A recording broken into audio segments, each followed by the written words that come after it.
Folks. But yeah, Amelia, is it okay if we record? Yes. Yeah. Thanks. Well, welcome everybody. Thanks for braving the harsh weather to get to your computers to join us. We want to thank the Visiting Writer Series for sponsoring this reading.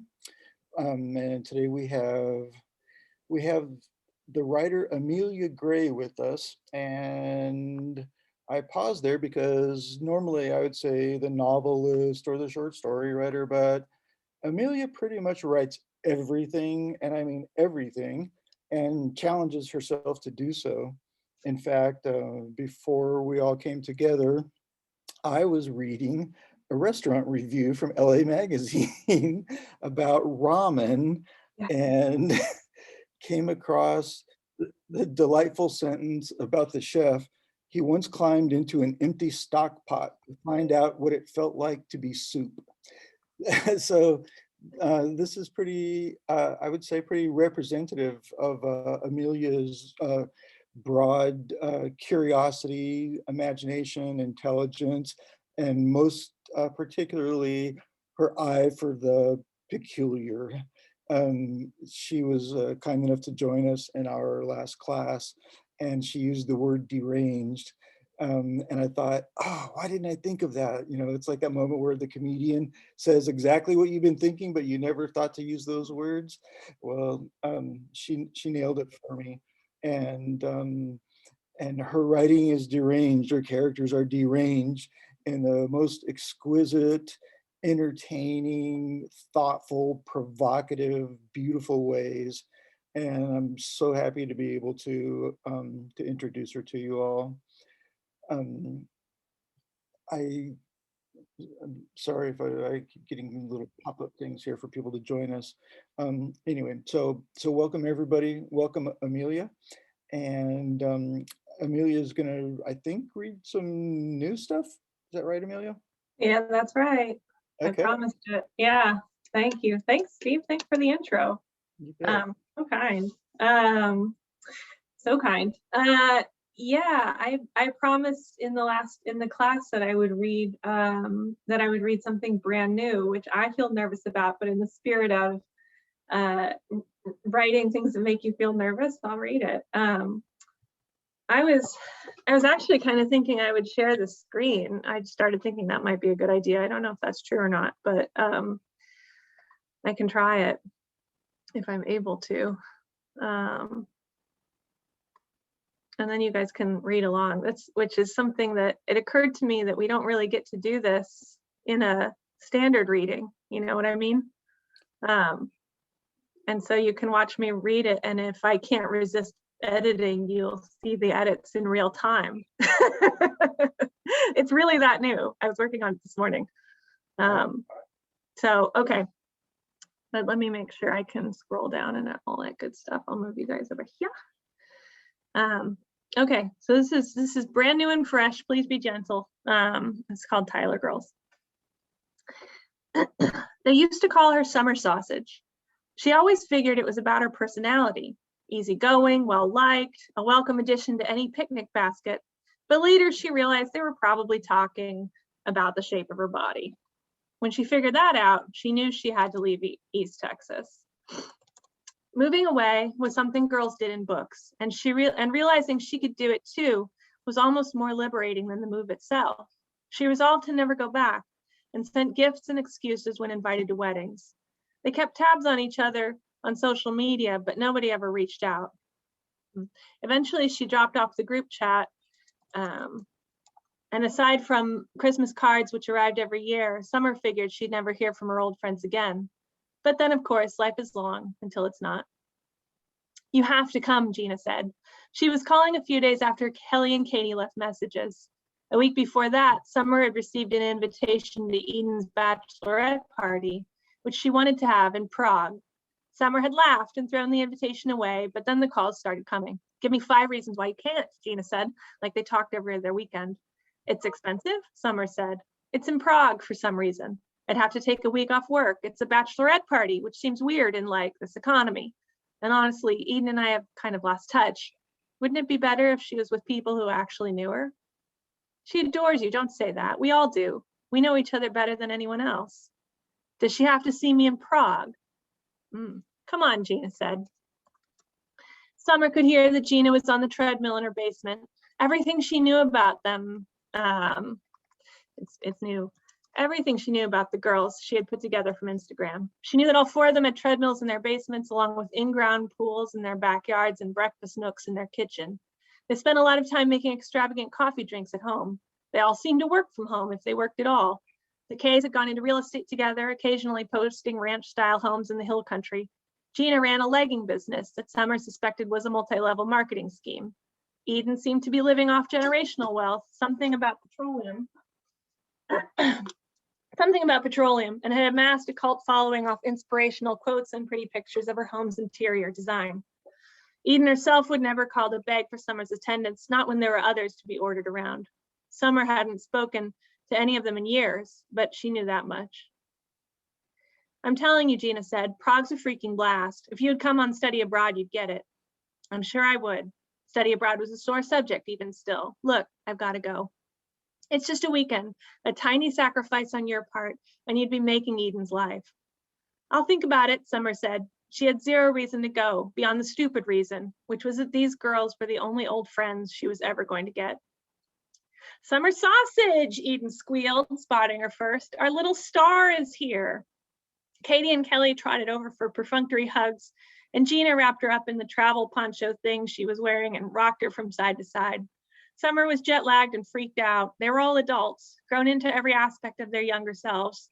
They were all somehow hotter than they had been in high school, and hotter than they seemed online, and Eden was the hottest of them all. Summer had truly not intended to come, but she couldn't shake the feeling that these girls were important to her in some existential way. Everything about her past, her parents, her bedroom, her job at the hardware store was gone, but these four girls. And anyway, Gina had booked the ticket for her and bumped her up to first class with her extra air miles. It made her feel like she was being paid to travel, like a business trip. She owed it to them to attempt a good attitude. Let's go find something to eat, Gina said. Are you hungry? Glad to see us? Sure am, Summer said. Let's get some grub. Eden chose a diner in the old town that seemed to be some kind of tribute to the American diner. The four of them got big salads and a basket of French fries, and Summer picked out a burger and fries for herself, grateful that nobody pointed out that they had already ordered fries to share and forcing her to say she wanted personal fries. So, Summer said, Prague is in the Czech Republic. Yeah, Kelly said, you didn't know? Not until the airport. I've been trying to not look stuff up. I was on the MLS the moment we landed, Katie said. There are lofts in Old Town going for $2 million. Can you believe it? Imagine the plumbing.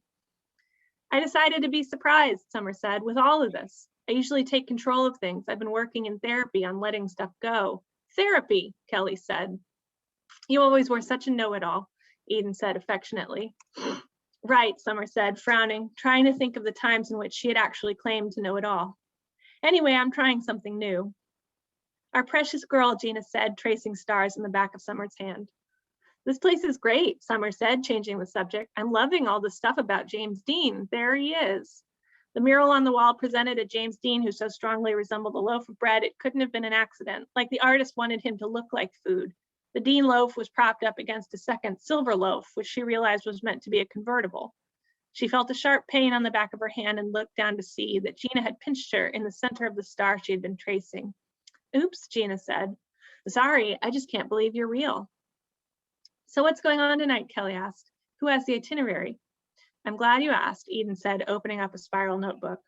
We'll go freshen up at the hotel, and then the fun begins, she said. Tonight is bowling and karaoke. Think up your songs now because everybody's got to do it.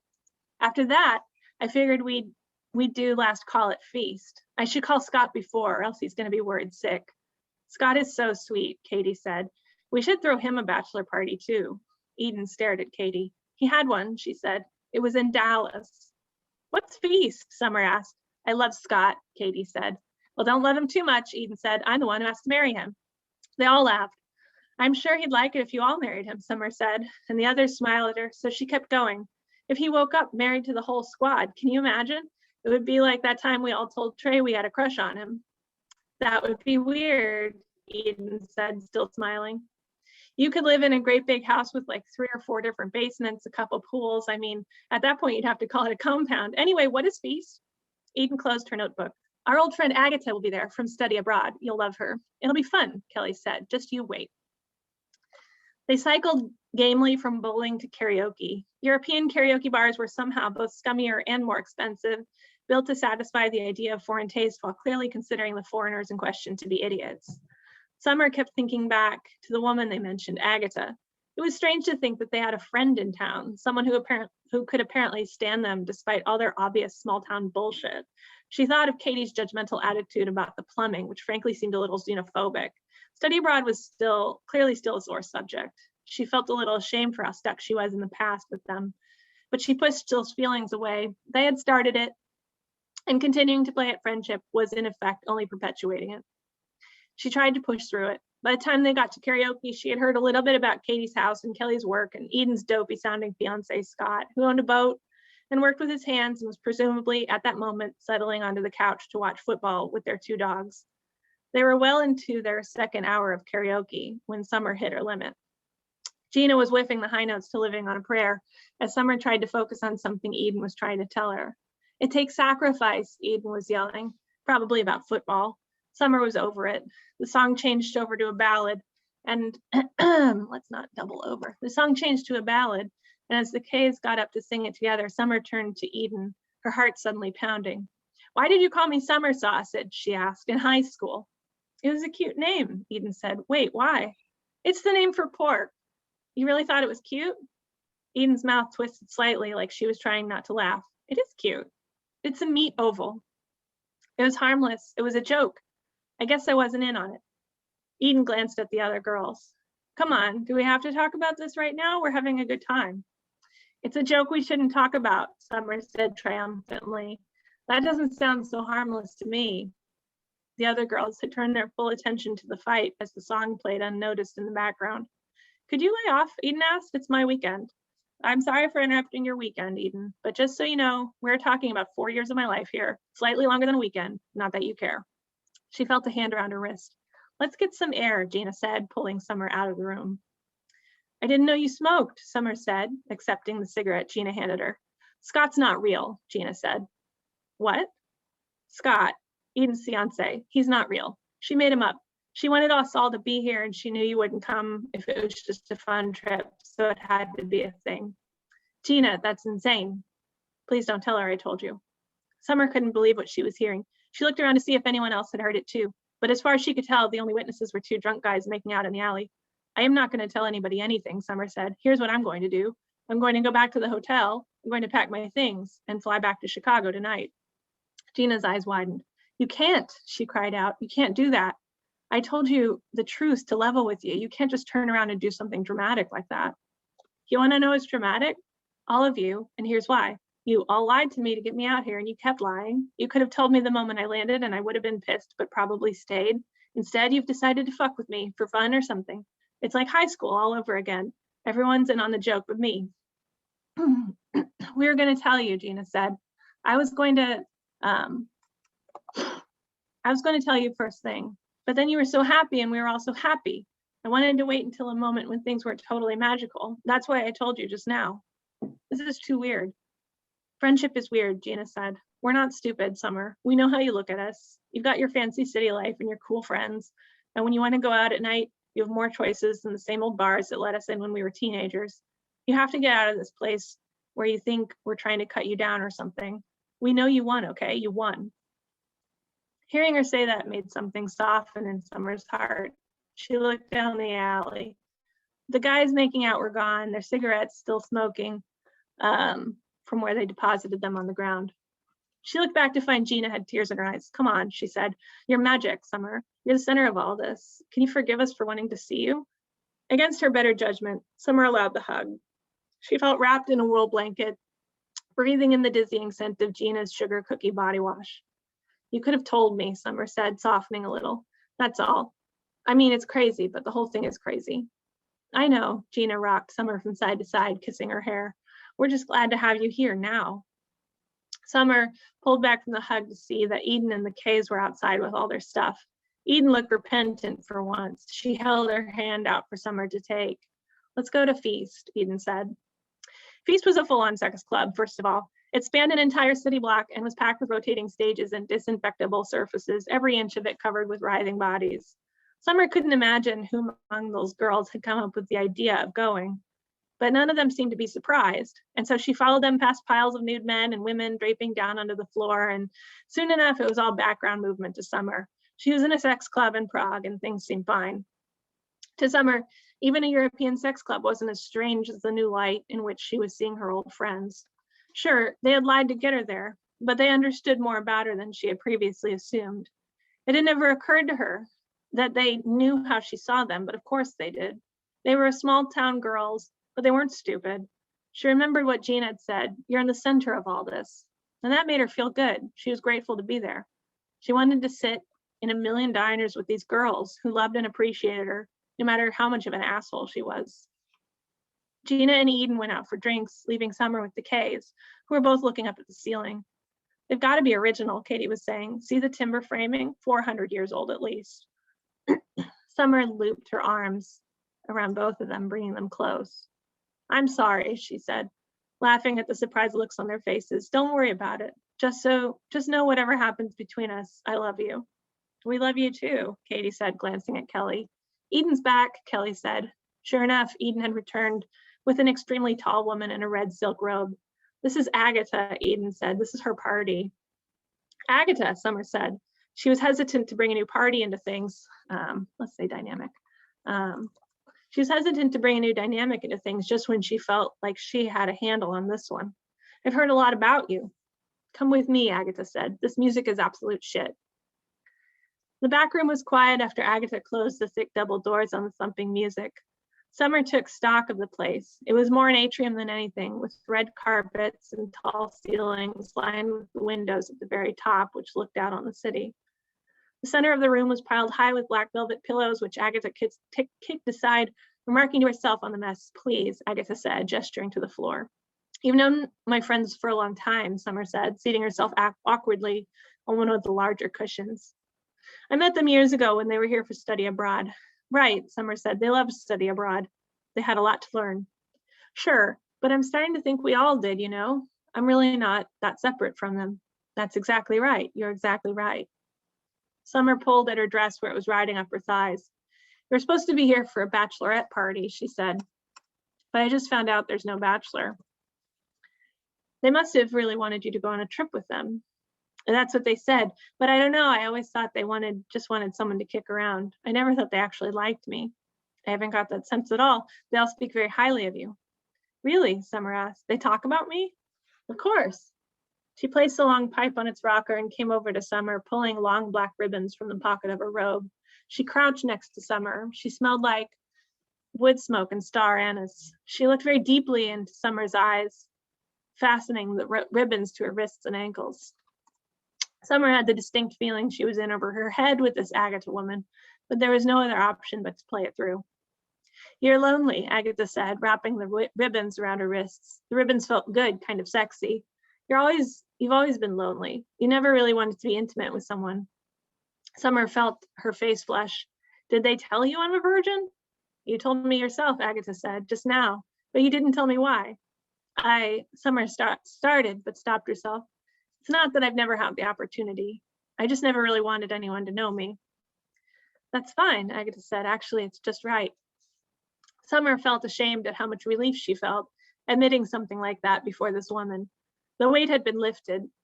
So you understand, Summer said, gesturing with her chin towards the ribbons around her wrists and ankles, how I might be a little uncomfortable here at a basic level. Certainly I do, Agatha said, but instead of loosening them, she looped the ribbons through eye bolts on the floor. We make a lifelong study of ourselves, she said, if only indirectly. Pulling the ribbons tight, she sat back on her heels. Have you ever noticed that lonely people have a smell? She asked. I actually think I should go now, if you don't mind. A smell, Agatha continued, ignoring her, like anise. She stood, looking down at Summer. Everything is a balance, and harmony drives the world. I really should go, Agatha. Would you like to participate in a ceremony to release some of this energy? Oh, no thanks. I already meditate. We have prepared a ceremony for you, she said. Sounds cool, but like I said, my meditation. It is not meditation, Summer. Your friends live according to a set of principles. They are most interested in aligning their lives with those principles. That might look strange to the people around them. It looked strange when she made up her fiance. You have to move past that. Agatha, are you pissed at me? I am not pissed, Agatha said, clearly pissed. You are at the receiving end of generations of collective power. You are a conduit. We are here to release that power and free your spirit. Summer heard a sound behind her and twisted uncomfortably from her spot on the floor to find that Eden and the rest of them came in and surrounded her. Eden and the rest of them had come in and surrounded her. Hey, Summer said, craning her neck. Let's talk about this. Katie and Kelly were carrying bundles of black branches. Gina held a golden bowl. Beautiful creature, Eden said. There you are. Eden gestured to Gina, who kneeled before her, extracting a cloth from the bowl. Sorry if this is weird, Gina said quietly, using the cloth to wash her feet. Summer couldn't feel the water or the cloth. It was like she had been dosed with something. We're friends, she said desperately. That's right, Gina said. We're friends. This only works among friends. Katie and Kelly were speaking in tongues. Eden knelt beside her across from Gina. What's up, Eden? Summer said, her mind racing. Look, I'm sure you're in charge of all this, and listen, I've been meaning to tell you. Maybe we used to be better friends, but I think we've kind of fallen off. Maybe we were never that close. I always wondered what it would be like to be you, to have friends like you did, real close girlfriends. You were so special to them, and I always knew I wasn't special like you. She was crying by then, though it felt wrong. The rest of them looked positively thrilled. Agatha brought out a golden chime, which she kept hitting at intervals with a slim mallet. I'm sorry, Summer stammered, turning her attention back to Eden. I'm not saying this right. I'm trying to say I've never been all that good a friend to you, and I've always felt bad about that. But I don't really know you. We're from the same place, that's all. That's not true. Eden had produced a slim knife, and before Summer could say a thing, she had carved a slim chunk off Summer's foot just below the arch, producing a slice of Summer's flesh like a bloody potato chip. It was bleeding pretty good, but she didn't feel a thing. Summer sausage, Eden sang, popping the piece of Summer's foot into her mouth. Can I just make a phone call? Summer asked. Just one phone call. The only people who would ever miss you are here, Agatha said. Agatha, Summer said, looking from one person to another. Gina, you have to stop them. Gina? You're special, Gina said. I'm not special, Summer said, her voice faltering. Really, I'm not. You're special to us. Isn't that what you've always wanted? And it was what she wanted. That was the thing. After all that, if Summer could find the strength to speak, she might even have admitted that all she wanted was to be special to these girls who were so special to each other, who reached out to hold hands in a circle around her. Her first and only friends gazed back at her, adoring. Then the bag was over her head, and she lost them.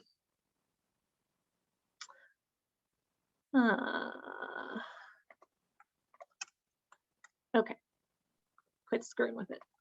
Let's chat. People be eating people in your stories, Amelia. Yes. Spoiler alert, people be eating people. I mean, this is classic. Since we were talking about waste, it really does seem like all I write is people cutting off feet and eating the feet. But that is not all I write. But it's all I write sometimes. So, normally after these things, we have the sort of Q&A, but let's keep it more informal than, Q&A and just have a conversation. We've got Amelia here who has, been so successful in so many different areas of writing, and if you have questions about that, I suspect she'd be happy to talk about that. Or some of you have read her work that we sent around. If you have questions about that, or yeah, if we have the raise hand function, we could do that like that. You can do it also in the reactions, but yeah, Rachel, I'll call on you first. So is this story really about eating people? Like why would all those girls take Gina into that room and try to eat her? Yeah, it's a good question. The story I wrote because a friend of mine was going on a bachelor party and it was his friends. He's from Houston, and the friends were going on this bachelor party to Montreal. And it was like he had always been kind of the kid in the group that they beat up, like physically, and tortured, and been cruel to. And he moved to Los Angeles and to get as far away as he could from that life. And and you know and so he wanted to go to this bachelor party in Montreal, and I asked him why, and he said they're my closest friends. And to me I don't have friends like that. When I left Tucson, I generally left my friends behind because I have like a different, I don't know, I don't have that thing where I just wanted to be really close to these people, but he saw them as like a connection to his past. So it's not that literally she wants them to eat her, but it's sort of a feeling, to me anyway, of like really wanting to connect with people from your past, and how that can be really good and happy and pleasant, and it can also be really bad and dark and weird. So that was the idea behind it, but it is kind of like a metaphor, not really for, just like in ways it was a metaphor for wanting to be very good at art. This is sort of a metaphor for wanting to be close to people. Yeah, anyway, but it's a very fresh news story, so it may not be I'm still working on it. But I saw another hand up from Ezra, I think. Hi. My question was more on your creative process and how that generally looks for you. How you like come up with ideas. I know you talked about it a little previously, but and how you actually get words onto paper, I guess. Yeah. Yes. So, okay. So with that story anyway, so my friend told me about wanting to go to Montreal and be with his friends who had tortured him.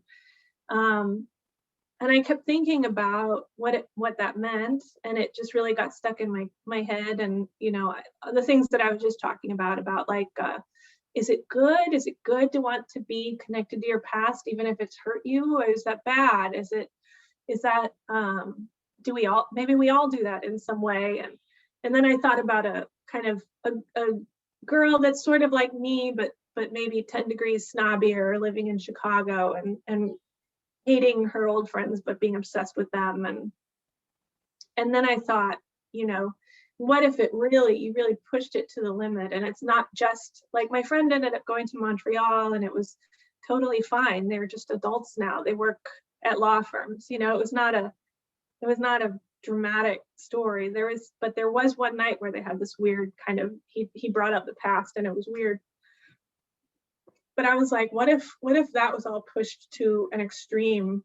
Like, I push a lot of things to extremes in my mind, just as an exercise or something. Like I was with a boyfriend once, and I thought that I was pregnant and I wanted to get out of the relationship, and so I thought to myself, like, what if I had a baby tomorrow with this guy? And then I thought, what if I had a baby every day for the next 2 weeks with this guy? And the house was full of babies. And I don't know, I guess for me, to try to answer your question, it's like trying to keep an open mind about what I'm feeling, and to try to understand it, and like to try to write or think my way through it. So when I can't understand something like heartbreak or friendship or death or sadness or anything, it's my way to try to wrap my mind around it. And Tyler Girls is like meant to, when my friend said that he doesn't want to lose this part of his past, I realized I had lost a part of my past by leaving my friends behind. And so I was thinking about all that stuff. Yeah. Sam, I'll do you, and then I'll get this one in the chat after that. Hi, this is kind of a non sequitur question from where we were, but I know in the intro and like reading your work, you've kind of gone from like really, really short, like microfiction. You've also written like full length novels, and I was wondering if like does it when you like conceptualize a piece in your mind, do you know how long it's gonna be, or like have you gotten good at like guessing how many like words or pages it's gonna take, and then just kind of, I guess, what do you see as like the different strengths of writing all of those different forms, and sort of what is most difficult or what comes easiest to you about writing each of those forms? Yeah, it's funny. Maybe 10 years ago, I started being able to really tell how to do a 2,500 word short story. And it was like I had written, 100 of them at the time. And so when I started it, I kind of knew, I was like, all right, this feels like an 800 word short story that like my story Gut Shot, which is about a guy getting shot in the gut and he meets Jesus, was 800 words because it was like not a big concept. And as I was writing it, I was like, all right, he's going to talk to 3 different people and the last one is going to be Jesus and then we're out. I'm not going to write about his past or about his future or what he believed. It's just really going to be straightforward. But then when I would write a longer story, like in Museum of the Weird, I wrote a story called Vultures, where it's a breakup and there are vultures everywhere. It's kind of more autobiographical.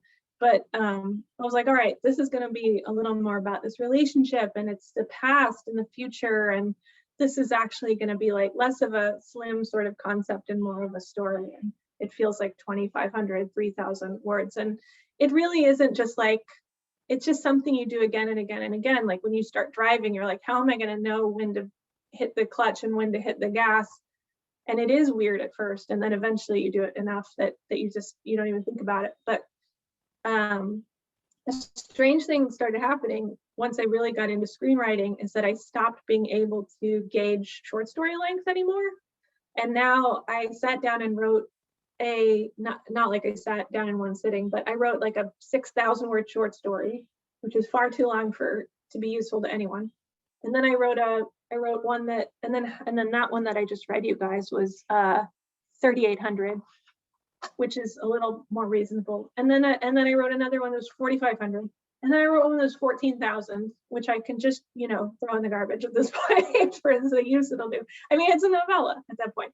And it's funny because I think part of it is that I've just gotten really used to generating scripts again and again and again. And like with scripts, it's not word count, it's pages. And it's like, all right, we need to get everything in this story underneath 50 pages or else people will yell at us about how much money we're spending. And then we do it again and again. It's like this, we had an episode of a TV show come in at 90 pages. It needs to be 55. Like, what are we going to do? Like, we need to cut. And so it's like, I started getting very technical and specific about my working life. And then my short story life is more like, I feel like I'm like starfished in a sandbox. I can do anything because nobody gives a shit. It's like, if you want to write an epic poem that is book length, do it. If you've got that much poem in you, like, God bless you, go do it. And I think the same, I will say I've never had a lot of success sitting down and saying, I will write a novel. This will be a novel. I've tried to do that. I've written 3 failed novels, 3 failed ones. And the 2 that I've written that are successes, by which I only mean that they were published, because I can't speak to their artistic success. Only time can. But those 2, I would say, were only successes out of just sitting down every day and continuing to have something to say on the topic. Like I remember seeing George Saunders give a reading, and this was before Lincoln and the Bardo came out. He'd been trying to write Lincoln and the Bardo for 20 years. And it was like his white whale as a writer. He's a masterful, brilliant short story writer, but he was like, with the novel, it's like I'm on the river, and all my friends are waving at me, and then we just go down the waterfall every time. And he was like, and I know his editor too, and it was like he would turn in 50,000 word short stories, which is novel length, but then in the editing process, they would bring it down and down and down, and then it would be, you know, a brilliant 4,000 word story, or, you know, a brilliant 8,000 word long short story. And it's like, I don't know, it's different people have different minds too. I definitely know, you know, I think just repetition kind of allows me to have a little more familiarity with like how big something might end up being. But if you've got George Saunders out there not knowing if he's written a novel or a short story, I mean, the rest of us have no prayer. But I think that's okay too. It's like, all right, let's make something that's great, and let's see what size it is after that. And then after that, let's see if anybody else will want to read it. You know, that's kind of the 3-step. All right, I've let the chat build up. Let me get through it. Loved it. Oh, thank you, Alex. I had to reconnect with old bullet. Oh, my dear. Oh, good. Thank you. I appreciate that. Let's see. I'll have to answer DMs later. You guys can stay on if you want me to answer those. Pretty neat to keep. Yes. Oh, yeah. Yeah, thanks, Nancy. I tend to agree. I do write things that are meant to feel universal, which is funny because I also write really specific, strange things, you know, people eating telephones and stuff. But it's just like, have you ever been in love in a way that makes you want to eat the telephone? I don't know, maybe it's just me. But oh, here's a question. Oh, Alex, this is a good genre question, but I'll have to see it in the general chat. Okay, my class is an intro to creative writing. We're all finishing our first stories. How do you go about editing? Yeah, do you go write the whole thing and go back? Do you divide into segments? Yes, and thank you for that comment, Carla. I totally agree. Love consuming, love homage and worship. Yes. Okay. Right. Okay. Let me focus. And I apologize if I miss anyone. So you can ask me again. Let's see. How do we edit? Okay. Well, so you guys saw me editing a little bit. That story used to be twice as long. And I'm trying to pull it down to its elements of like, she's jealous of her friends. She is judgmental of her friends, and underneath that is jealousy. They are mean to her, and underneath that is jealousy, envy, and this other hidden desire to consume her for reasons that are never really explained, and for reasons that I don't myself quite know. To semi-answer your question, Rachel, I'm not sure why they want to eat her. Well, she's made out of sausage. Yeah, right. Maybe it's like and they're doing like a religious kind of ceremony, and they've put it in her head that this is what they want to do. But yeah, I've been trying to, when the story was 6,000 words, it was like repeating that a lot. And so I was really trying to like streamline it and just like hit the points that I needed to hit, which is like, she doesn't want to go to Prague. She lands in Prague. She goes to the, they go to these different places. They talk her into this thing. She realizes that Scott, the fiance, is not real. She makes a decision to stay, which is a tough one. And then the ending. And my writing partner and I tried to write it as a feature length, sort of a horror, like an Ari Aster style horror after I wrote that short story. And it's really tough, actually, because that part where she learns that Scott's not real, it's really hard to keep a character there in a script, because if you keep her there, then she's an idiot. That's what he kept saying. He's like a NYU screenwriter guy, and he's like, I don't know why she stays there. If they say that if they say this guy's not real, why isn't she on the next plane out of there? They're going to eat her. You know, she's stupid if she stays. But the great part about a short story, and whether or not this is successful is up for grabs, but the great part is that you can get inside her head. So you can say like, all right, everything is telling me I should leave because these girls have made up this thing, but I am going to stay because there's something that I need from them, and they're my oldest friends, and I can't leave. And then you can hopefully earn the end. But as you saw, I was picking at it as I was going, and it's not quite right yet. So, yes. And so yeah, it's I don't know, a work in progress. Yeah. I was wondering if the boy that you met got eaten. I'm worried about that. You're worried about what? The boy, the guy you met who maybe had a similar situation. Did he? Oh, no, he didn't get eaten. No, don't worry. You're fine to worry, but no, he's totally fine. He's fine. He went on to, he's writing a screenplay as we speak. He's totally fine. Oh, cool. Yeah. Craig, I see your hand up. You've been patient in the vid. What's your question? Can you hear me okay? Oh, you did a weird echo. You might have to turn on. This is kind of a noise performance. Okay. Yeah, so I had my camera on my phone works, but I'm watching it on my computer. So is this a little better? Yes. Okay. It sounds like you have a really clear idea of the structure of the story, and the idea is kind of what's pushing you into it. So like the thing I was wondering is like, as you're writing it, what's getting you from like word to word, sentence to sentence? Like what are you trying to make happen in the story? Like what are you thinking about? Yeah, deep process. It's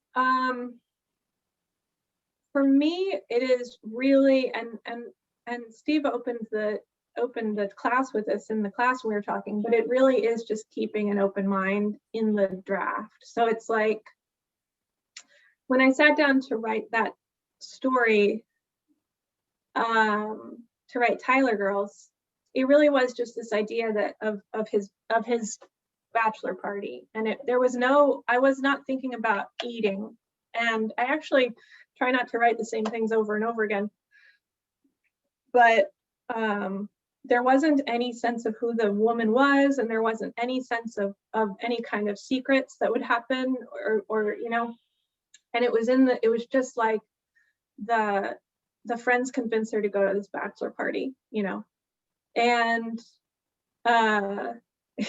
John, what was I supposed to do after you punched me in the face? Yes. Yeah, funny. It's really just like, okay, so I'm in there, I'm in the airport with these girls, they want to go, and it's like, where would they go? And then I literally opened up Google Maps in my browser and looked up American diners in Prague and found this one called James Dean. And then I was like, all right, so they're in this American diner in Prague, and it's like, all right, now what? And the girls are all, as I was sitting in the scene, it was like, oh, they're all very affectionate with her, and they all like touching her, and I, like I said, I don't have any old friends like that, not like this, there are people from my past I talk to, but I don't have like close friends, and so it's like I picture these people with like very close girlfriends or whatever, and just the like lovingness thing. So I was hanging out there, and then it's really like, that's idea to idea, sentence to sentence. It's more like I want to say something as plainly as I can and just move on to the next thing. And I found this to be really true in screenwriting too. A lot of times I will write a scene where people are just kind of bantering and they're not actually saying anything. And then when I read it over, it's like, what is actually the point of the scene? Is the point that the husband wants to say that he doesn't trust the wife, and the wife wants to say that he shouldn't trust her? Like, if that's the point, like, let's say it as simply as we can, and then let's worry about like making it lovely or whatever, or maybe it never gets lovely. Maybe it's a great scene actually to have a man say, I just don't know how I can trust you, and the woman to say, you shouldn't. like, oh, it kind of sends chills down my spine just thinking of it. So it's like, but the process of getting there is keeping an open mind. And like, I don't know. I have writers who I am babbling, but I'll just say briefly, I have writers who I revere and adore, and like Dennis Johnson and Toni Morrison and Barry Hannah and Cormac McCarthy, and it's hard not to sit down and be like, all right, I'm going to write a sentence and it's not going to be as good as what Cormac McCarthy can write today. I'm just going to write my own sentence, you know, like I can't write what Vicky now can write today or any day. But I'm going to do what I can, and I'm going to write something that feels true. And I think starting from what's true instead of starting necessarily from what's lovely to look at or clever is good for me. That's the best for me.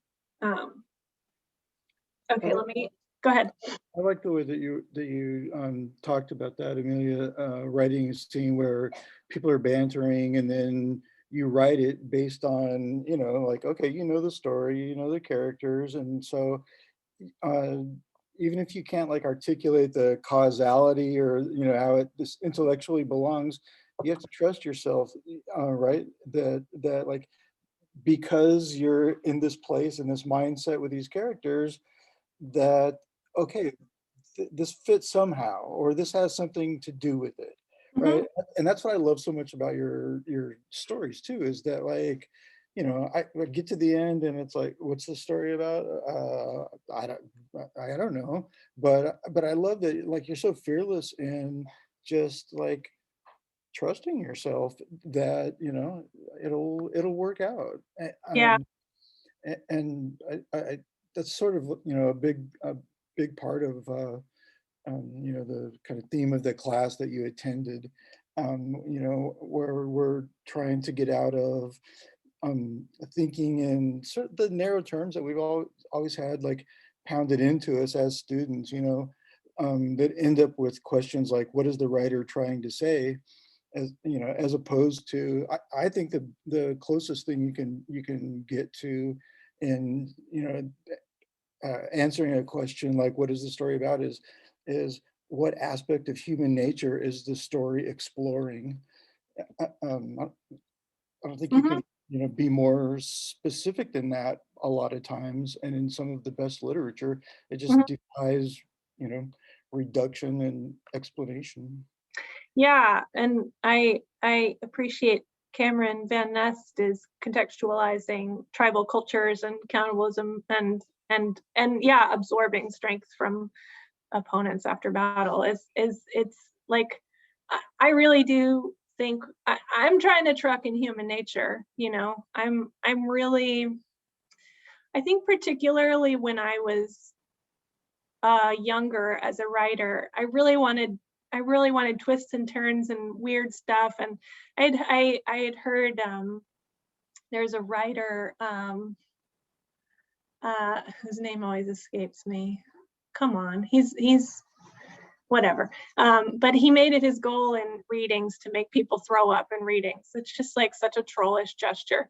But I was like, performance, that's really interesting. And I was kind of on that trip for a while, but kind of the older I get, the more I really am trying to plug into something that's true about human nature, about relationships, about people, about loneliness, about love, about obsession, and to real, because it really, I have found cleverness will only get you so far, but if you can really say something that's true, that like that resonates with somebody, then you've really done something, you know.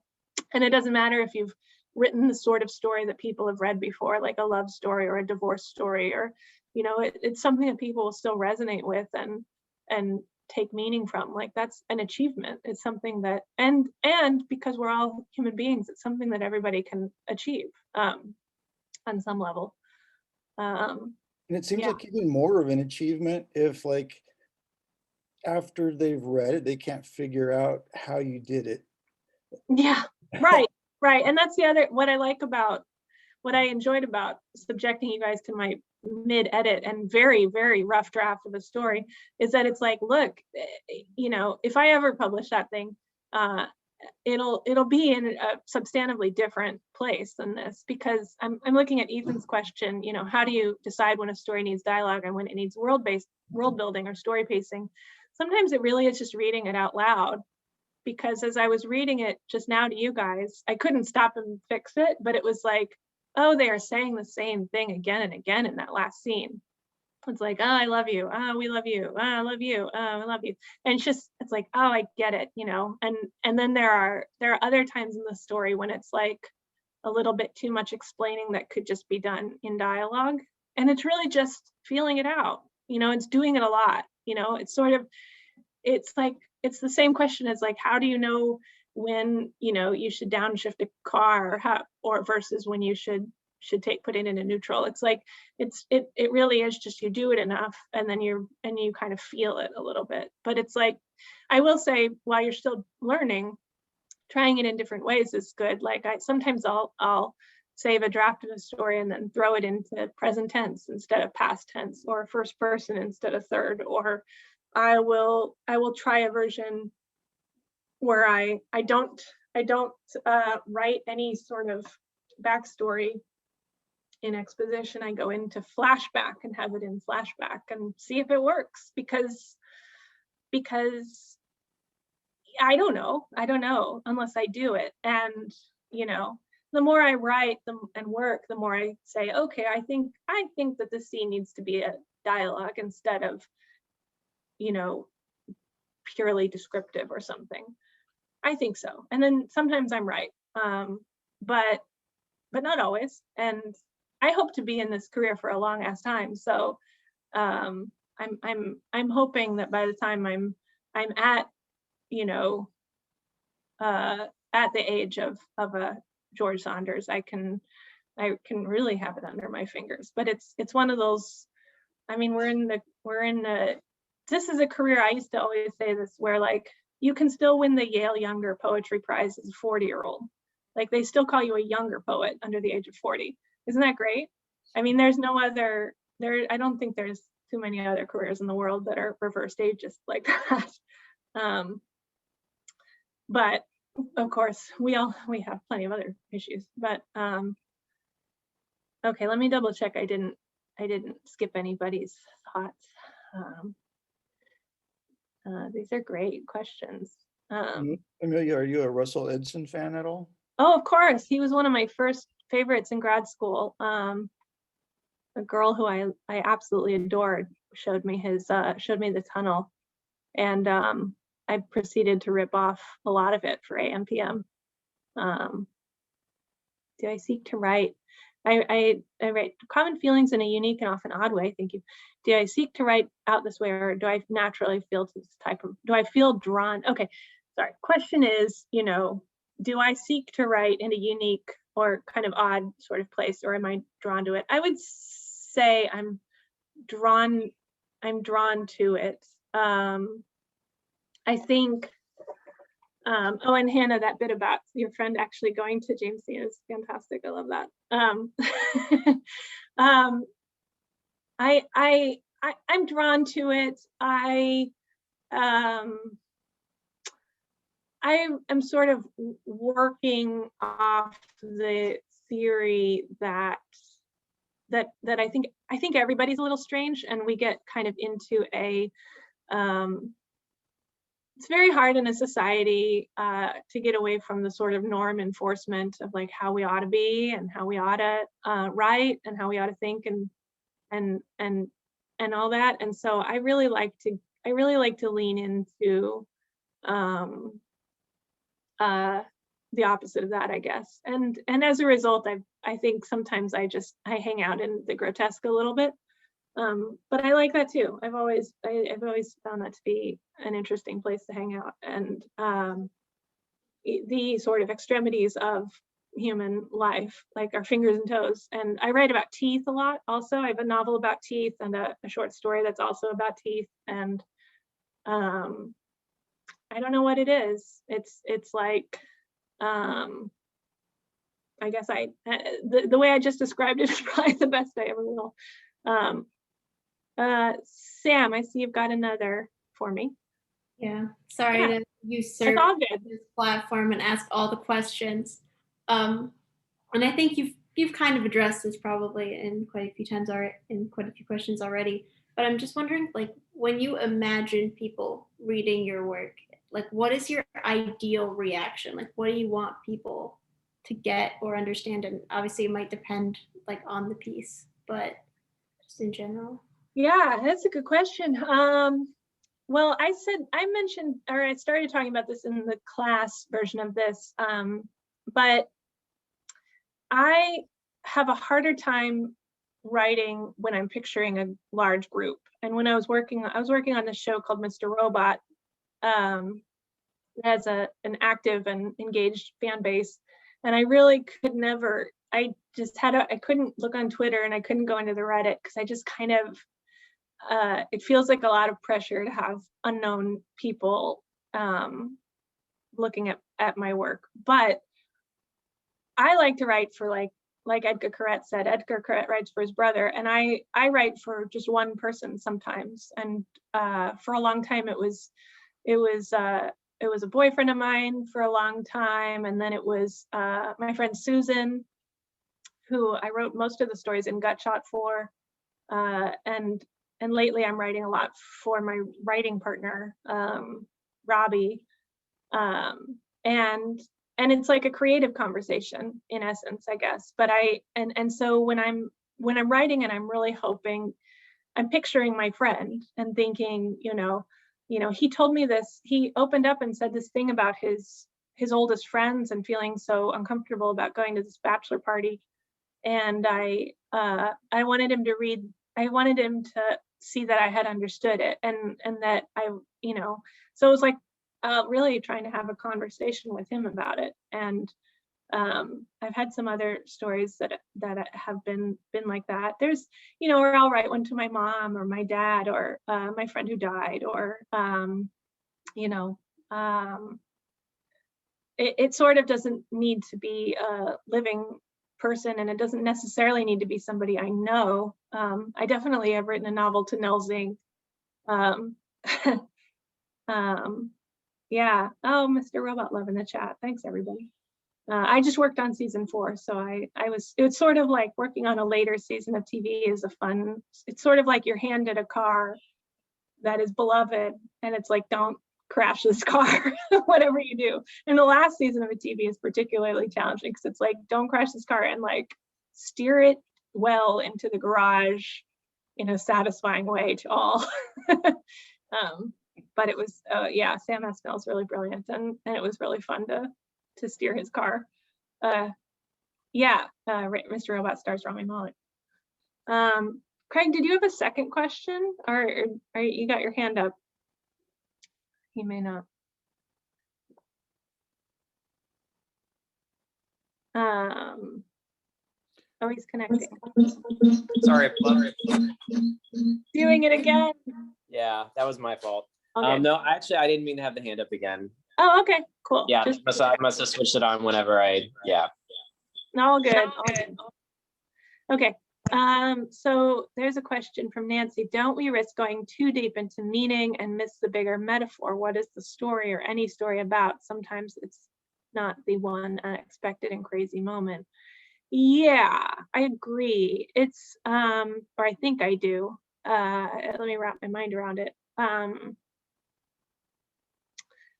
Yeah, I think the best short stories, and this is something I had to learn after high school. I mean, it's something I learned from teachers like Mike McNally.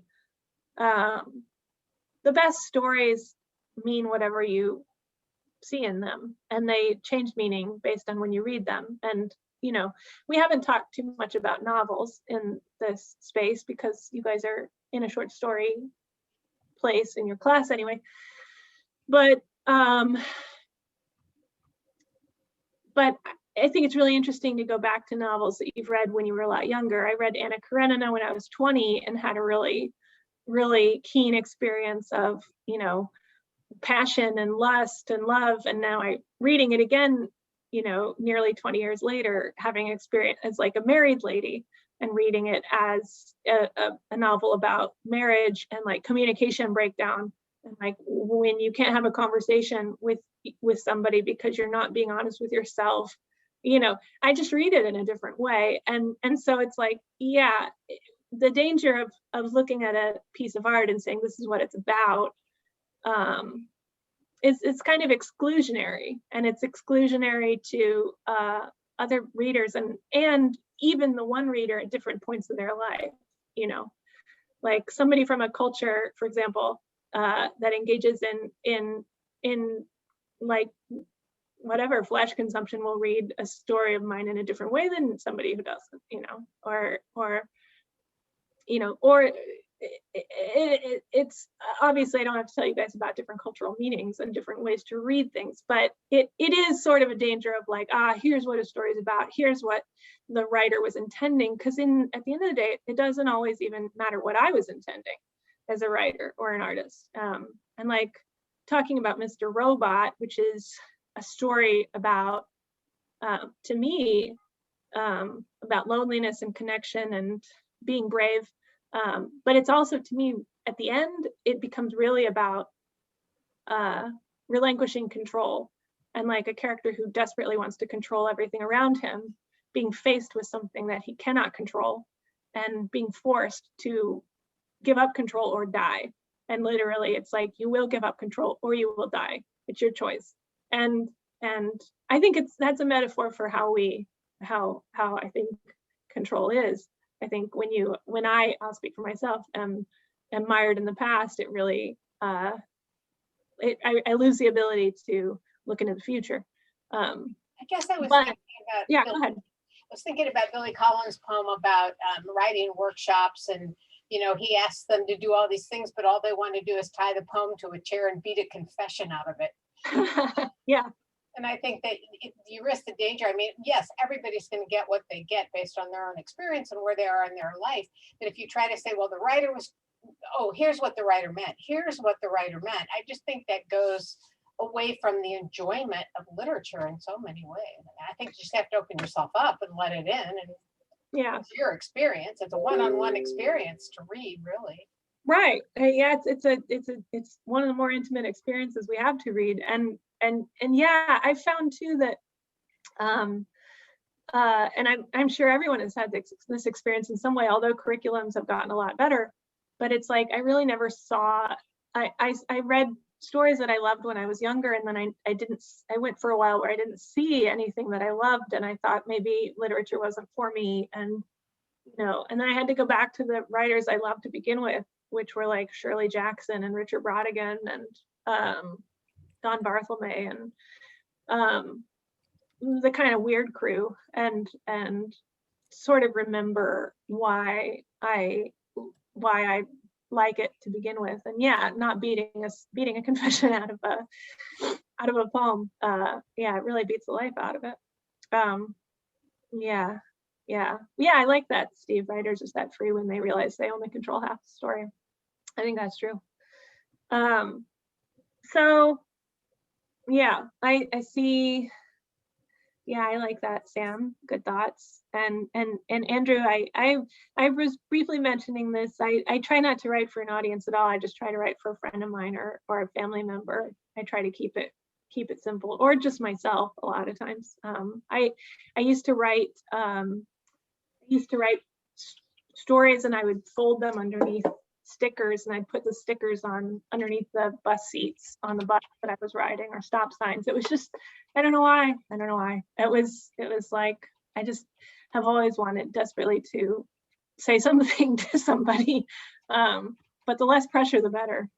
Anyway, at first. And then it's just like, the more I do it, the more I get used to it. And for me, nobody's asked this question directly yet, but I think the key to success ultimately is being able to take criticism. And so step one is like, have somebody in your corner who loves you and your work, even if it's internet strangers. And step two is is to be able to accept criticism from everybody else. And that's a trick, because if you just hang out in step one, you can write some great stuff, and I think that is a kind of success. And I know plenty of people who are happy there, and that is and more power to it. But to succeed, it's like, it's taking criticism, it's taking notes, it's making it better, it's listening to critics. And then to find critics, where do you find them? Ultimately, you'll find them everywhere, but you can find them in the same person who loves you and your work. You can find them in editors. You know, when I was first writing, I would submit stories to journals, and tons and tons of rejection, at least 350 rejections, and before I had one acceptance. So, you know, that kind of thing. But and ultimately, at the place where I'm at right now in my career, I get criticism from my writing partner, I get it from the writers in the writers' room, I get it from the executives, I get it from the studio, I get it from the network, and I get it from the actors, and I get it from the director. So it's like, I've entered this field where actually there's more criticism, more constantly, almost permanent criticism. But I've kind of acclimated myself and like grown kind of a callus over my heart a little bit, that'll, not literally, but like, you know, the feeling of like, I can accept criticism without feeling like it means I'm a bad writer, or that I don't belong there or something. That's, you know, because I don't come from a place of, you know, I come from Tucson, Arizona. Nobody said I could be a writer. So I have to remind myself of that all the time. Amelia, I have to jump in here and just, you know, say, like, you have, you know, gone above and beyond anything we could hope for from a visiting writer. Wow. And you've been so generous with your time and your honesty and all of that. You know, I thank you so much. If we, like, were I not to jump in, we would probably never let you go. But, you know, like I say, we really appreciate, you know, you coming. You've been terrific and so fun to talk to. And so, you know, feel free to jump out anytime you want. I don't want to, Oh, sure. you know, like artificially end anything, or, you know, Oh, whatever. I think we could chat a little bit more. Okay. Look, it's like, I just keep looking out the window because there's 4 inches of snow on the ground, and I am not going anywhere. I'm at my mother-in-law's house. I can play you guys something on the keyboard. I'm going to show you the keyboard again. There it is. I cannot actually play on it, so I'm not going to. But I've got a little time. Okay. Well, one thing that I wanted to ask you, we talked about a little bit in, you know, in our previous class, but I think everybody would be curious to know. So, just speaking to everyone else, Amelia and I have been, you know, batting emails back and forth for, you know, half a year or something like that. And she kept using this phrase like, okay, I'm like disappearing into the writer's room and I'm like not available for the next 13 weeks, or I just got out of the writer's room and, you know, I'm ready for anything. And it sounds like an incarcerative experience. Yeah. And I wonder if, you know, I could just get Amelia to tell us a little bit about that. Yeah, of course. So, I alluded to this in the last session, but in most cases, when you write a television show, you do it in a big group, and it can be 3 people, it can be 5, it can be 8. The Robot season 4 room was 8. The Maniac season 1 room was 5. There are rooms for comedy shows that are 15 people or even more, late night shows. Anyway, so a big group gets together and comes up with what the actual story is for the season of television. Because writing a season of television is sort of like writing, I would say, 3.5 novels worth of content. It's like very complicated. You know, if you have 10 episodes, you're talking like 3 hours, 3.5 hours of television. And it's like, you know, if a movie is 1 hour 20 or something, you can see it. It's just so complex. And it, you know, I think of a feature and I think of a feature and a novel in a similar way, but TV shows are even more complex. There's more characters, blah, blah, blah. So a bunch of writers get together. There's the showrunner, a head writer. And then there's this kind of ladder down of like, there are executive producers, there are story editors, there are staff writers, but all it is just a bunch of people with different levels of experience trying to figure out what a story is. And so you get together and say, like in the Mr. Robot room, it's like, all right, we've got this character, Elliot. He has just taken down E-Core, but he's needed to bring it back, to reverse it, to save his friends. And now where do we start? What happens? And then for the next couple weeks, sometimes it's 20 weeks. Robot was 29 weeks. The room I was just in is 16 weeks.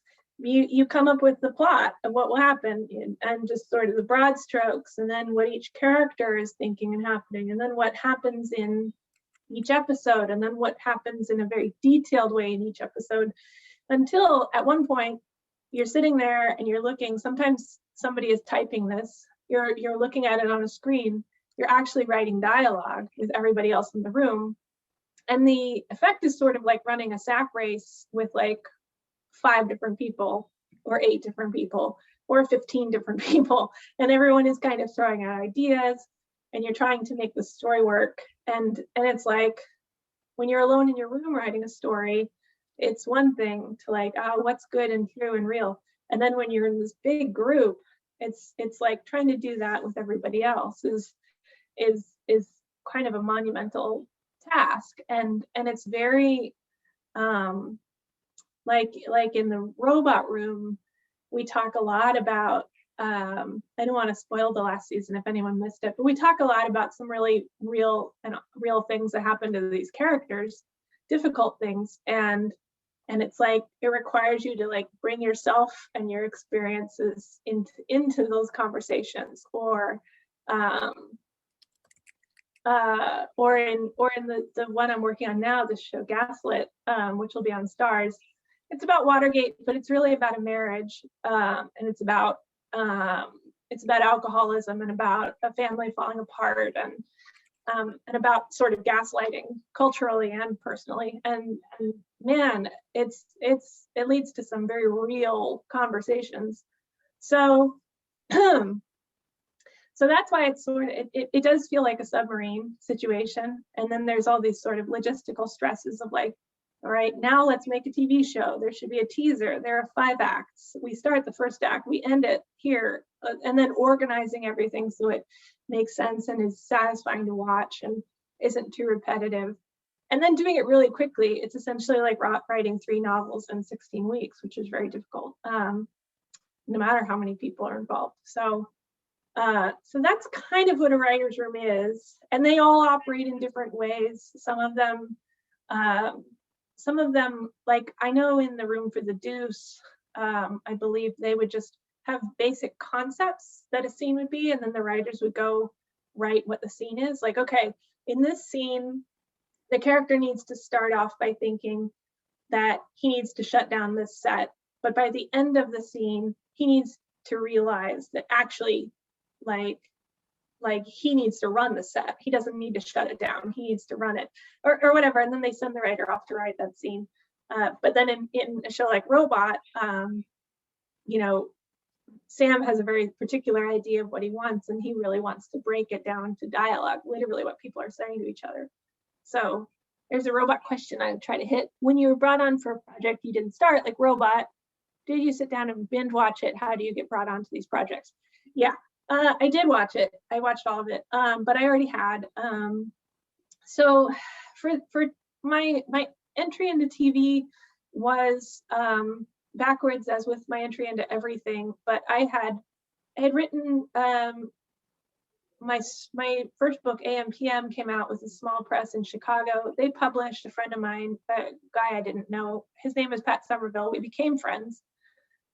He came to LA to work on the TV show The Bridge, and then he started working on 24, then he started working on The Leftovers, and then he started asking me if I ever thought of being a screenwriter, and I had for many years been trying to write. I wrote a pilot. I wrote specs, meaning like I took a show that already existed and wrote an episode of it just to like see what it was like. I wrote a spec for It's Always Sunny in Philadelphia. I wrote a spec for Archer.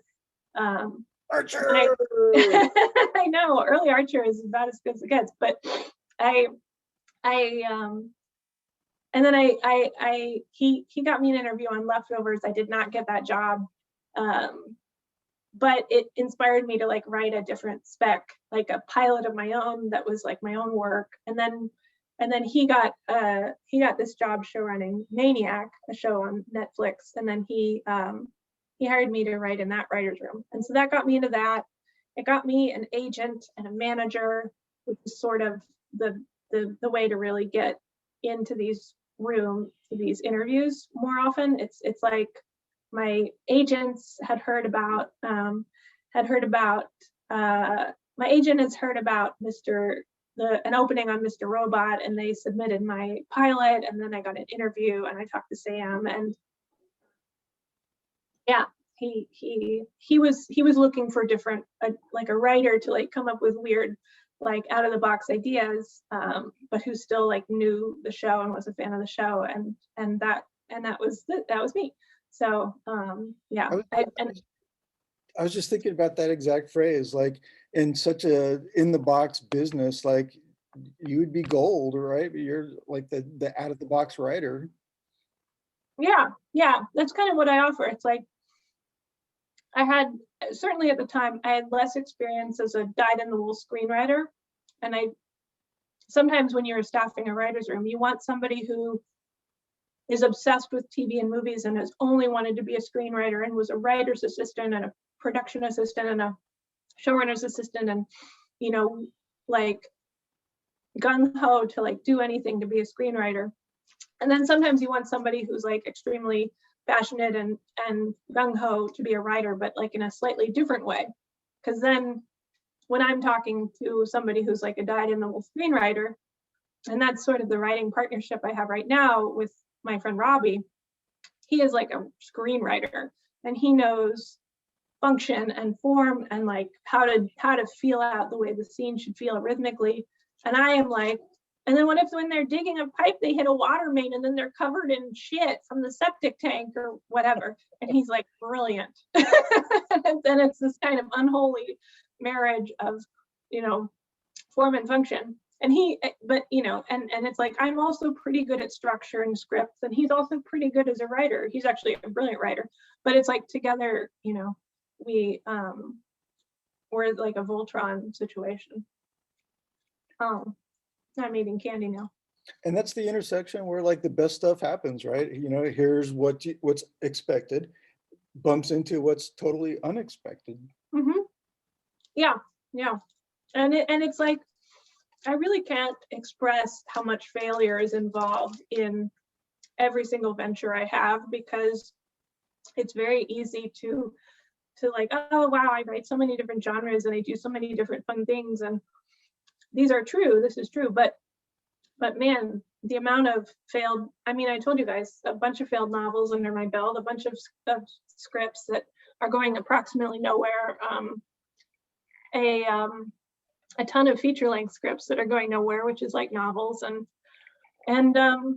it's really like that's sort of I told you guys, it's first find someone who loves your work, and then like work on accepting and criticism and improving, and then fail a ton and become sort of resistant and weathered with constant failure, and sort of like to try not to be bitter in the face of constant failure, which is so constant and permanent in Hollywood that I really don't recommend it if that doesn't sound fun to you. Yeah. And especially, you know, the kind of stories that you write, like the kind of stories and books that we're reading in the class that you joined us before this session, is you know, having the students read books that are like where the writers is particularly setting out to challenge the reading experience, reading experience that most people expect, and your work, fits right in with that. So I wonder how, that's received when you're sending stuff out, because it's not like, oh, here's a high school prom story and here's the Sure. standard stories we expect. Yeah. The penguin and armadillo story, oh my God. Uh-huh. Yeah, that was about an old boyfriend of mine who definitely fought darkness. Yeah, I think particularly when I was getting started, I got a lot of rejections that were sort of like, the story is really on the nose. Like, I remember that the story Vultures I wrote about a breakup where there were just vultures everywhere, which was one of the more autobiographical stories I've ever written, because I was living in San Marcos at the time. The city is right next to a farm, a cadaver farm, which is like, you can donate your body when you die, and to the forensics department, and they put it outside and to see how human remains decompose. It's a really necessary, useful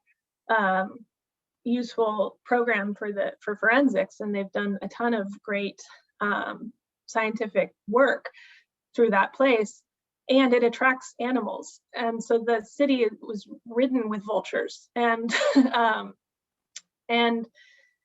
it was a really strange experience to go through a breakup of a relationship that I really cared about, surrounded by these vestiges of death or whatever. And yeah, it's an obvious image, and I just couldn't place the story anywhere because every rejection was like, this is a little bit on the nose, my friend. And I was like, yes, I know. This is my life. And it was but I don't know, I'm not going to change the story to make it a better or less obvious metaphor.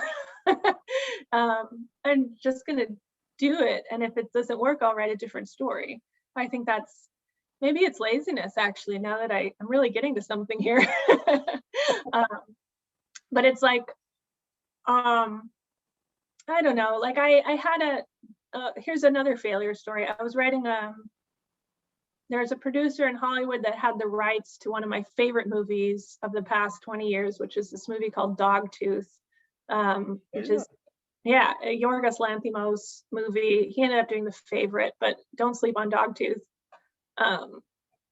It's fantastic. And so she had discovered him when he showed that film at like Cannes or something in 2007. And she bought the American rights right then. She snapped it up. And then it became this huge movie in the indie world anyway. And so she was always trying to make an American remake, which is kind of depressing in hindsight, but like, because he's gone on to make many remakes of Dogtooth himself. But anyway, she was trying to make a remake of it. I had an idea that so I wrote it out and described it to her in a very extensive process. It took about 6 months. But I just kept ending the movie with with everybody dead, everybody died. And it was like, it's a love story, and everybody is like remote and isolated on their own. And it ended up being a lot more like Hereditary, the Ari Aster movie. I mentioned him earlier, but just kind of like psychotic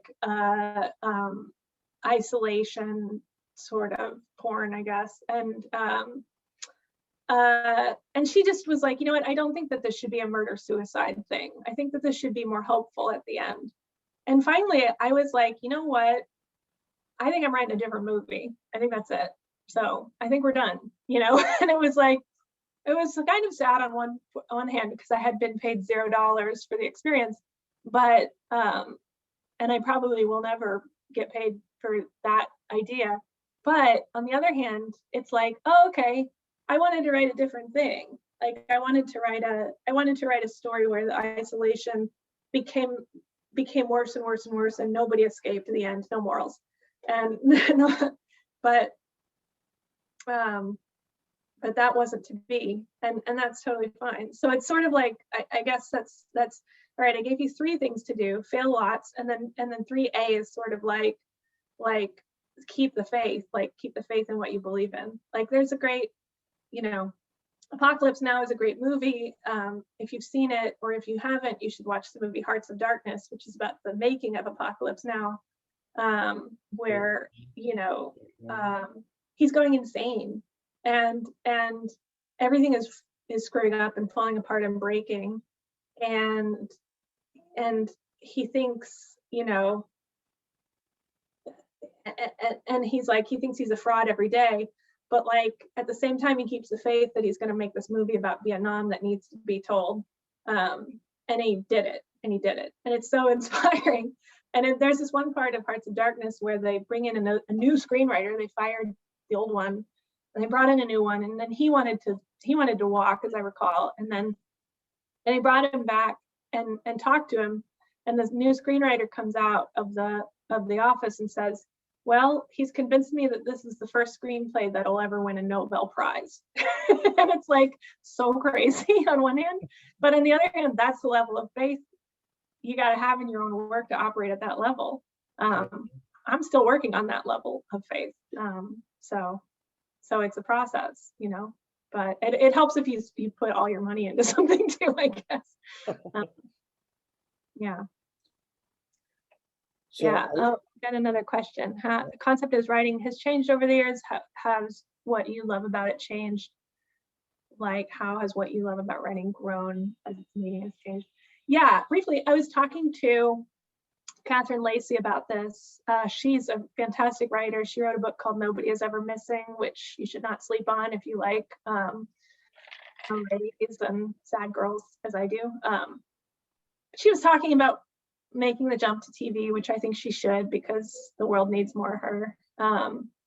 And she was like, well, what do you lose in it when you're writing TV instead of just books? And I said, you know, well, I don't think I'm ever going to write a book like Threats again, you know, because I have really come to internalize plot and the way a story is told, and not just the feelings. Like Threats, if you read it, is not a lot happens. It's a lot about emotions, feelings and emotions, and sadness, but it's also very, I mean, it's meant to be, you know, like funny, and sort of the humor in the sad, the tragic. And I don't know.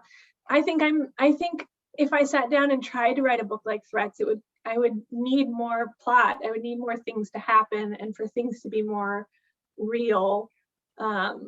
Because I've just been writing, stories for people to say out loud to each other for a couple years now. So it's like a different thing. Even reading Tyler Girls just now, I was struck by how dialogue driven I am in a way that I didn't used to be. I don't know. And so it's like, I still love it I love it in a different way. I still get into that flow state when I'm writing, when it's good and things aren't terrible. And it feels good. And I don't know, I kind of feel like I'm like a snowplow of a writer, to do a cold weather metaphor, but I just like keep on trucking and everything comes out, oh, it's just work. And I give it to an editor, my agent, or my friend, or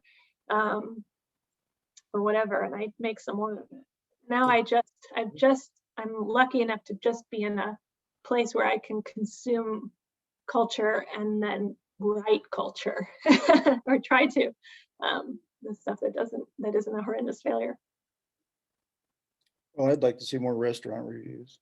That was really fun. And actually the thing you mentioned about getting into the pot and wanting to be soup is really just, it's true. I didn't even make that up. The man, like, I mean, that's why I'm obsessed with that restaurant, Sujita in Los Angeles. The guy is clearly a freak. Like, he's sitting in a soup pot out there, like imagining what it is to be soup. Like, are you fucking kidding me? Like, yes, I want to eat at his restaurant every day until I die. But you did think to like put that in the Right. story, so Yeah. It's that's sort of it. Actually, you've hit on it. There's like it's like we curate things in our lives, and there are things you look away from and things that you look at, and I try to look at those things. and you do it in such a hilarious way. Like I love how all of your stories have energy, because like there's just, here are two things that do not belong together, and the energy that that the friction that creates is just like, sometimes just funny or profound or, Yeah. whatever. It's Yeah. Sam, I'm with you on that, as long as they clean the pot. Yeah, there's a question too about my big credits are about computer shows. Do I have experience in that realm? Actually, I do. I used to work tech support way back when there was DSL internet and you'd get it over the phone lines. And I worked for this company called Two Wire, which may not still be here, but so I have sort of a basic level of computer like tech support knowledge. And Maniac, actually, I think Patrick thought of me more for Maniac because I used to do medical testing. I was a guinea pig for a while. And so I think I was the only one in that room that had actually been in medical testing environments, which are so strange. It kind of feels like you're going to the moon, except somebody's drawing your blood every half hour. And then robot, I told Sam in my interview that I did tech support, but it was more as like, I was like, so if your computer goes down, kind of one of those corny jokes. But with robot, he was really, he had this great tech consultant who's also a writer. Her name's Roxanne Paredes, and she's brilliant. And she could really, it would be like, all right, he would say something like, Sam is also a tech guy, but he could say like, all right, Roxanne, if Elliot wants to like walk by this person and get their, get their what is one thing we did? Like get the two-factor authorization off of their phone to get into their bank. How can we do that? And then she would know like what kind of device you would need, and she would know like if you could MacGyver it out of parts of other things. And so it was like, to Sam, it's really important to like make a tech show that was very make a tech show that was very real to what it is and very accurate. And if you actually look at the screens and everything is real, which is quite a hat trick.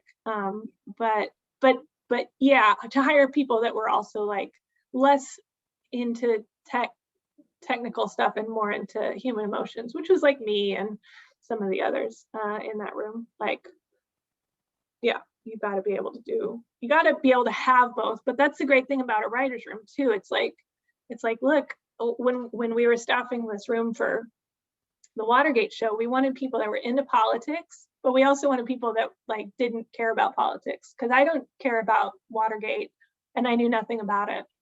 Like I was really at the level of like, it's a hotel. What is the Watergate? When I first was writing about it, now I know far too much, but like, so we got political science people and historian kind of people, but we also, we wanted people that like, felt like ambitious failures in their life. And we wanted people that had mothers that were total disasters. And we wanted, people that had kind of, that like believed strongly in things. And we wanted people on both sides of the political spectrum. And, so it's like, it allowed Robbie, whose show it was, as the showrunner, and me as his co-executive producer, to like fill a room with like a little fishbowl of people that weren't exactly like us. Diversity of thought, literal diversity, which I'm proud of, and the diversity of thought, which I'm equally proud of. And because you can definitely, especially in the old days, come across writers' rooms that look very, very similar, and everybody went to NYU, and everybody was generally a dude, and everybody had the same background, and a lot of people came from generational wealth. And the Mad Men room. Huh? The Mad Men room. The Mad Men room was sort of diverse, actually, not by today's standards, but yeah, it had women, which was cool, and not everybody was white, which was great. But yeah, it was kind of, you you're more likely to get stories that feel authentic and lived in from a range of experiences if you have people with a range of experiences. It's one of those like that. Yeah. Before you were talking about how working in television has given you like a much keener sense of plot. I was wondering if there are other ways that like working collaboratively has given you different insight in how you work, singly when you're on your own doing whatever you want. Yeah, especially right now, like it's a hell of a thing. I mean, I told you guys how complicated it is to put together a season of TV, but then imagine doing it when you're used to writing a novel or whatever. You're used to writing your own stuff and then doing it for somebody else in service to somebody else's idea. That's a real trick. It's like it feels like constant subservience actually to someone like me who is like had a decade of writing for myself to be like, oh, okay, you don't want them to say that. You don't want them to even have a scene together. I see. Very good. You might be right about that. And sometimes it's literally just looking at the list of looking at the call sheet and reminding myself I'm not at the top of it. It requires a lot of humility that I've been cultivating since I've been working in Hollywood, and it's been forced on me quite a bit too. But the humility actually really came here in the show that we just wrapped the room on. I'm very, very proud of it. And it's my friend's show. It's not mine. It's Robbie Pickering's show. It's called Gaslit, and it will shoot hopefully in May as long as everything holds. But yeah, it's like Robbie has wanted to write a show about Watergate and a show about these relationships in this huge political moment for his entire life, ever since he was a boy in Houston. And so now that he's getting the chance to, he has a very specific idea of how things should be. And Sam Esmail was the same way for Robot.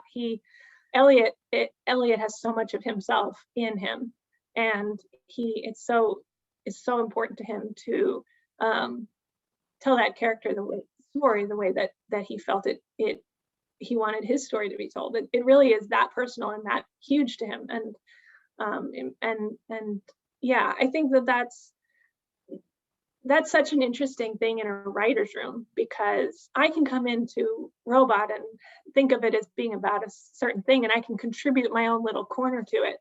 But then the larger, when you're collaborating in this way, it is like not an equal partnership. There is the person whose story it is that you're serving. And then the idea is, I guess, maybe someday I'll be in that spot, and I'll be getting to kind of have more control and say more of what I want to say, how I want to say it.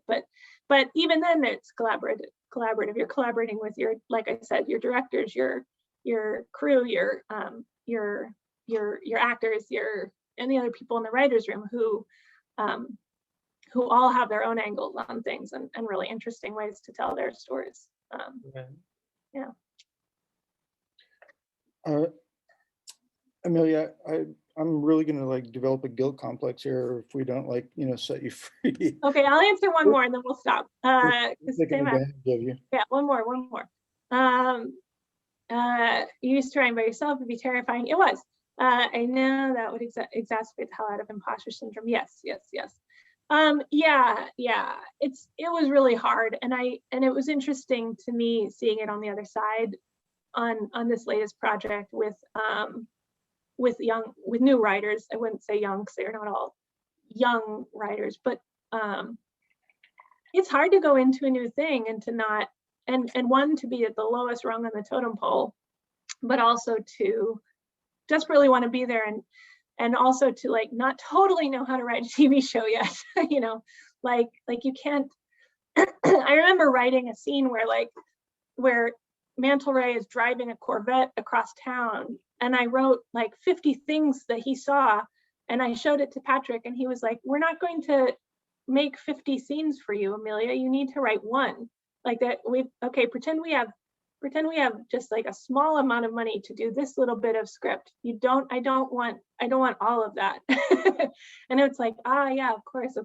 But I didn't really think about it, and they're like production realities when you're writing TV, things I just didn't understand. It's so free to write anything I want in short stories because you don't have to pay anybody to build a set to make it thing. You don't have to pay somebody to build a sex club. I can just write it. So yeah, it really did and does still activate some imposter syndrome. It's like in a writer's room, it was about finding an ally that I could like confess my imposter syndrome to. And I think that's actually similar to any kind of writing. It's like I found, it's like when I'm writing for one person, I'm kind of confessing my lack of knowledge to them. When I'm showing them a messy draft, it used to be so humiliating. And 10 years ago, even 5 years ago, I don't know if I would screen share a draft that was that fresh and read it to you guys. Like, I don't think I could do it, but it's sort of just doing it again and again and being open to criticism and open to whatever that allows me to do it. And in a similar way,